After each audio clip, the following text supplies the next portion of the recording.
Olá, vamos para mais uma aula nessa matéria de análise do livro de Abacuque.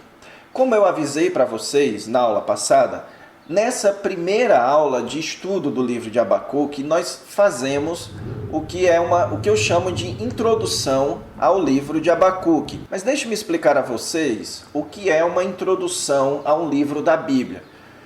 Essa parte de estudo de um livro da Bíblia é onde a gente estuda aquelas informações contextuais. Nós não estamos estudando propriamente o texto do livro, mas sim o contexto em que ele foi escrito. Tais como estudamos o autor, estudamos a data, estudamos o contexto histórico, qual é o propósito e a mensagem e o esboço do livro. Por que nós fazemos isso? Porque essas informações são muito importantes para que você compreenda o texto. Uma vez com essas informações contextuais em mãos, você será muito mais capaz de entender os versículos e o texto propriamente dito de determinado livro da Bíblia. Então, antes de você estudar algum livro da Bíblia, é de vital importância que você estude essas informações contextuais, ok?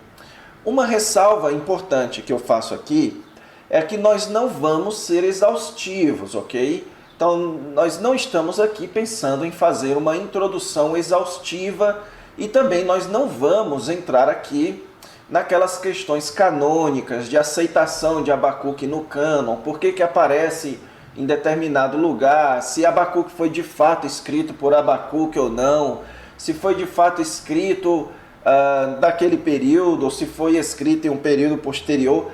Essas informações que são oriundas do debate com o liberalismo teológico, nós não vamos discutir, ok? Como eu expliquei a vocês na aula passada, o nosso propósito com essa matéria é preparar você mais para questões pastorais ou mesmo de ensino na igreja. Então nós vamos focar naquilo que é importante para você entender o texto e ensinar o texto do livro de Abacuque, ok? Então, vamos avançar para a gente ver então aqui o nosso primeiro tópico.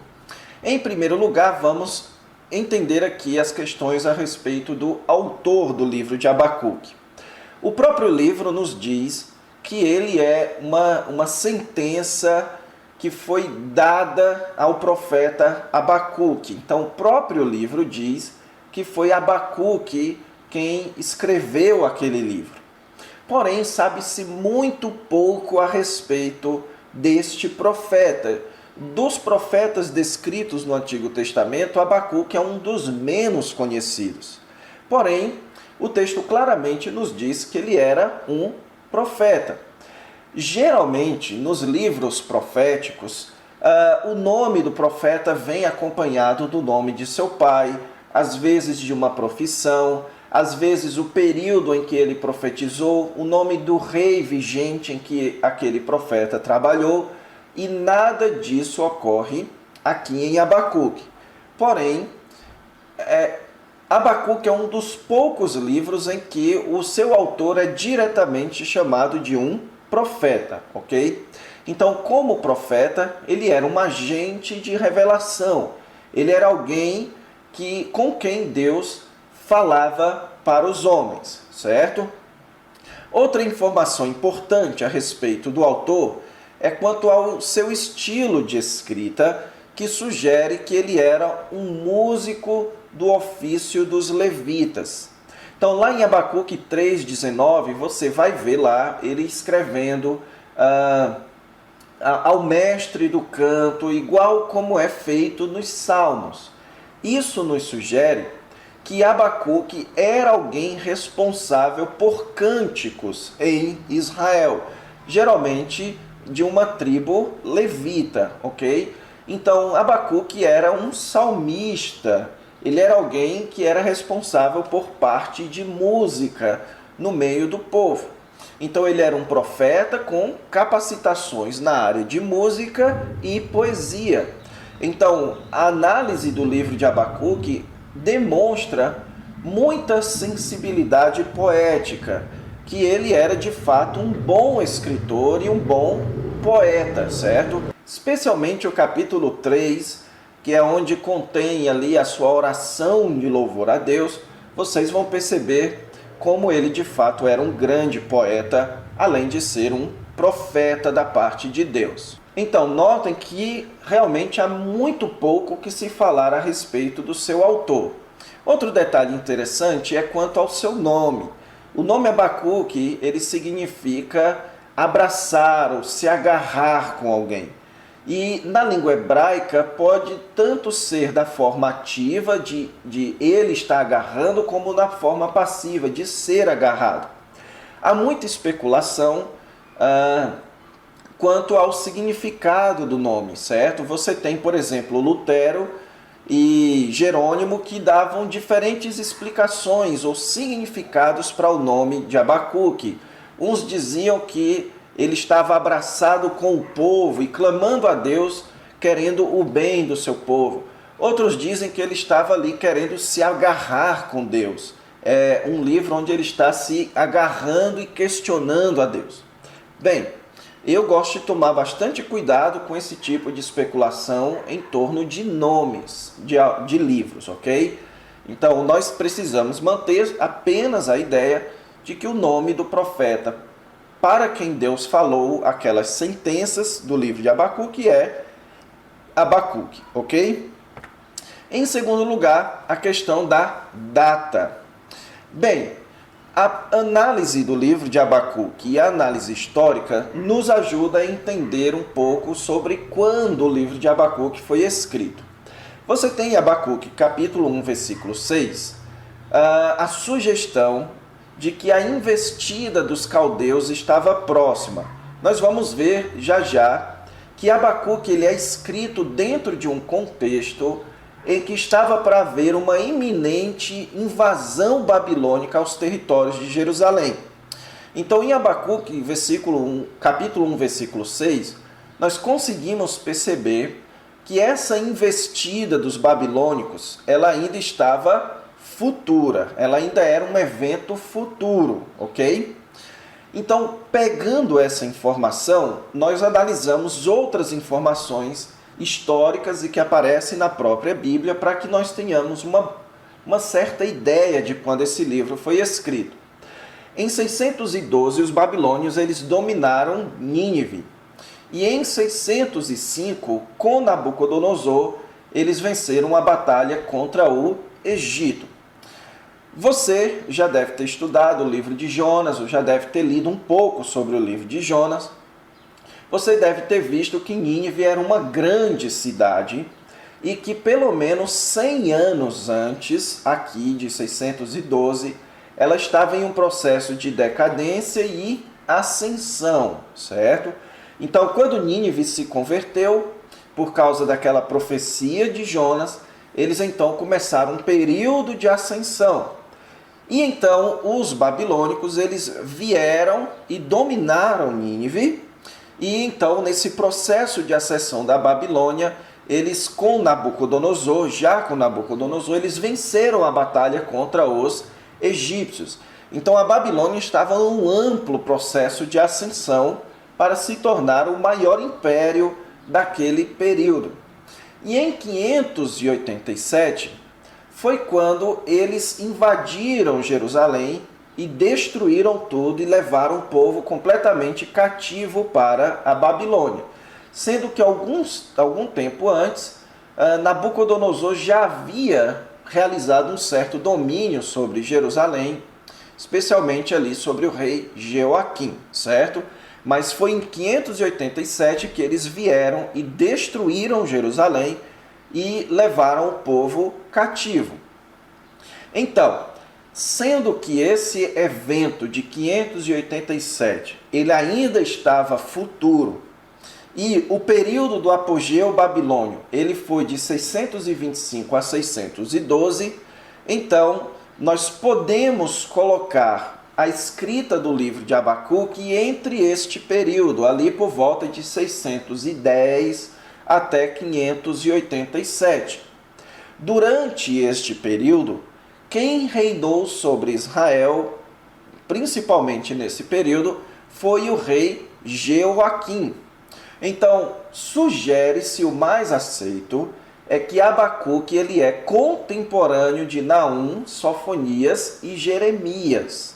E o próprio Jeremias foi um dos profetas que mais lamentou e profetizou a respeito dessa invasão babilônica para dominar a região de Jerusalém, ali em Judá, ok?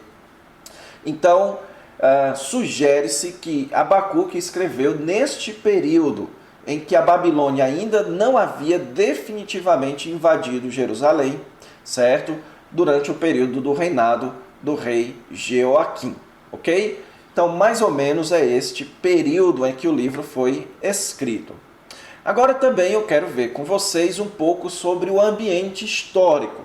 O que estava acontecendo ali quando o livro de Abacuque foi escrito? Bem, para descrever isso, eu quero utilizar aqui a distinção que é feita no livro Introdução e Comentário da editora Vida Nova.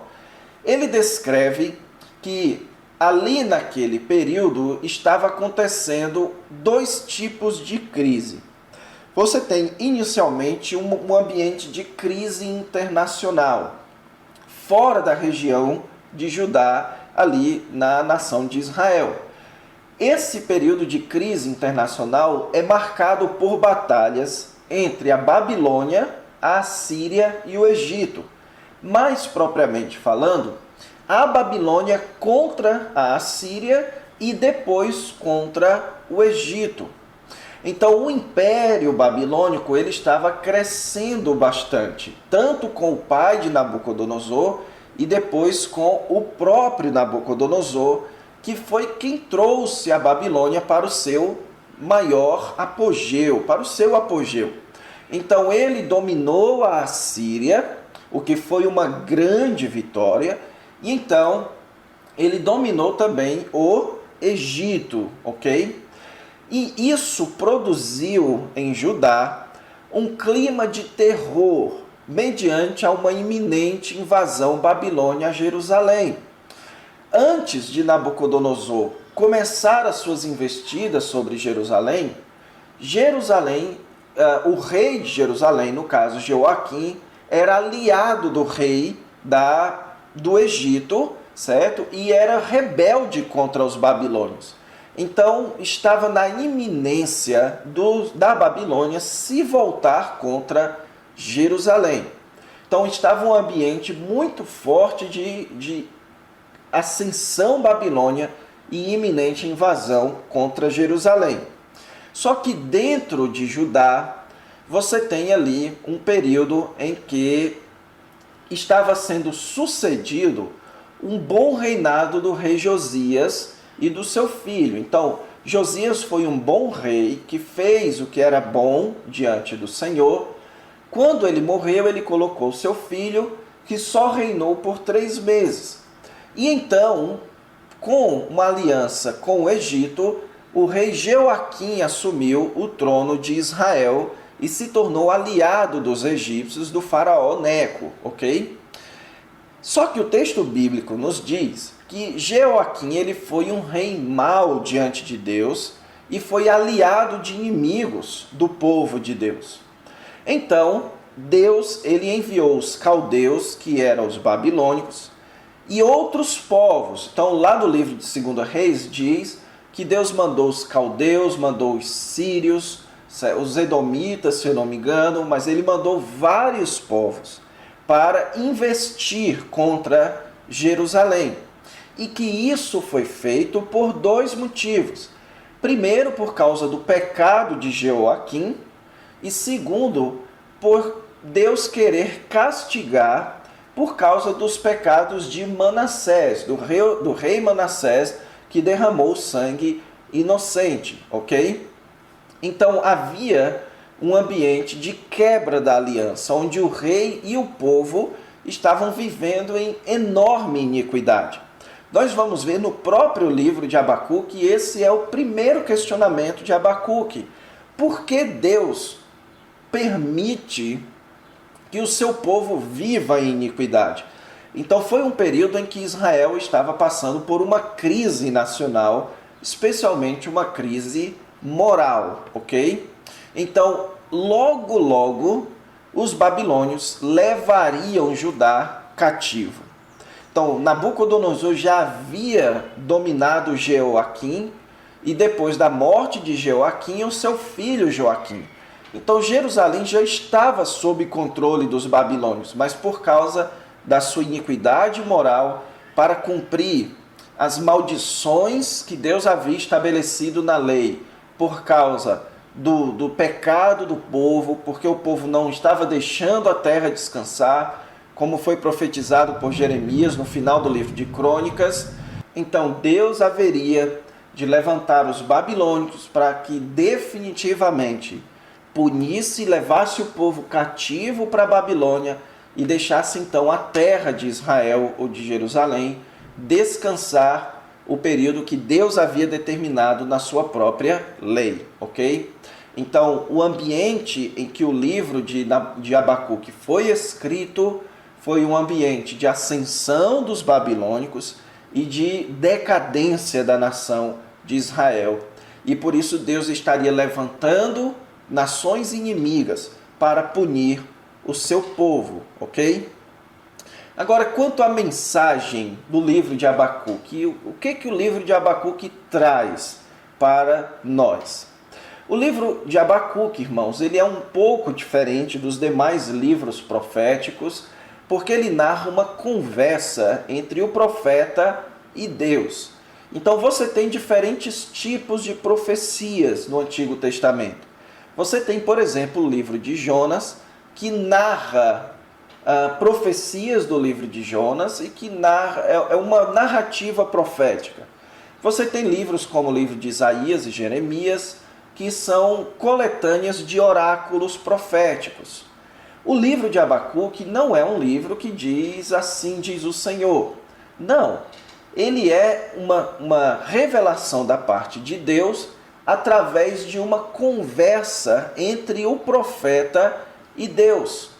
Então, o que nós encontramos em Abacuque é um livro que tem um formato de, pelo menos os 2 primeiros capítulos, de perguntas e respostas, onde o profeta pergunta a Deus e Deus responde. Com base nessa resposta, o profeta pergunta de novo e Deus responde. Então, é mais ou menos, resumindo o livro, é mais ou menos o seguinte. Abacuque faz a primeira pergunta: até quando Deus não reagiria à iniquidade de Judá? Então Abacuque estava perplexo do porquê que Deus estava ausente, se Deus havia chamado Israel, se Judá era o povo de Deus. Então por que Deus permitia que o povo continuasse em tamanha iniquidade? Então Deus responde para Abacuque que os caldeus eram a sua resposta à iniquidade do povo.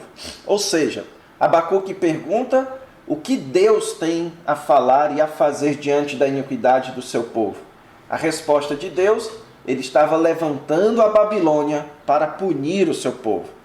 Isso gera um questionamento ainda mais sério da parte de Abacuque, pois ele pergunta como é que Deus iria punir um povo iníquo utilizando um outro povo iníquo se Deus era tão puro de olhos. Se Deus se aparta do mal, por que ele usaria uma nação mais iníqua ainda para punir o seu povo, seu próprio povo iníquo?